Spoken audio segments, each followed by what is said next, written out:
Before I deployed to Afghanistan in 2006, I said to my wife that this is the reason I was put on the planet. I was put here to lead men and women in the battlefield. And I absolutely believe that to be true still today. But in 2008, when I was contemplating suicide and then fell and had a breakdown, I really thought I'd got that wrong. So I had 20 years in the Australian Regular Army, had the keys to a Blackhawk at 21 years of age, which was pretty young and pretty amazing, I thought. And so started the boy's own adventure with flying helicopters all around Australia, deployed to Iraq and flew again in Afghanistan as well.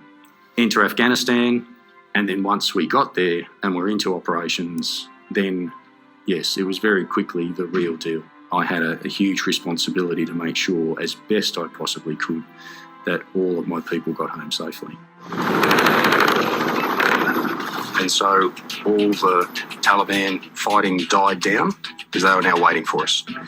And there was a call to abort.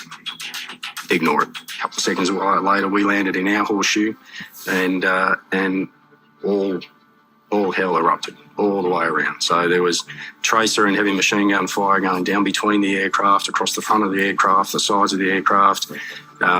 Just absolute mayhem erupted. And we got out of it, not a single scratch, not a bullet hole, not a scratch to the aircraft or any of our people, which was just amazing. Yeah. Rocket attacks on the compound at Kandahar was a fairly common event. On one occasion there in 2007 when I was there, I just finished in my bedroom, donga, was walking out across the compound just outside the gate, and then the whistle came overhead and the rocket landed about 5 metres from my bedroom donga and shredded the bedroom with shrapnel. But it wasn't until I got home and indeed when I fell in a heap, had my breakdown, that it was pointed out to me just how void of emotion I was by my youngest son, who was 11 at the time. Looked at me with absolute innocence and said, "Dad, why didn't you kill yourself?" And I said, "Mate, ultimately because of you kids. I couldn't bear not to be with you." But the veteran suicide rate is incredibly high. And PTS is a mental illness just like depression, anxiety and various others. And that we need to be able to talk about it, to normalise it, to break the stigma. So I'm a veteran, I'm working in emergency services, so I fly that machine right there, and I have post-traumatic stress and depression and anxiety. So, 10 years ago I fell in a heap contemplating suicide. I'm incredibly privileged and fortunate to still be conducting operational work, still flying that thing, and still being able to serve the community.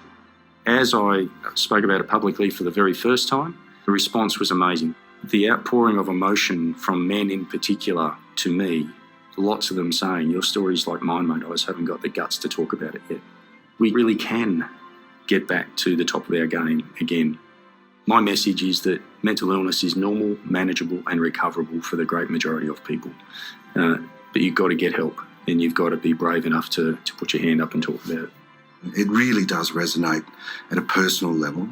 There are so many people here in CSC who've got a military connection, and to bring that military community here closer to CSC, and so that we've got a connection with them that is much broader than just managing their superannuation.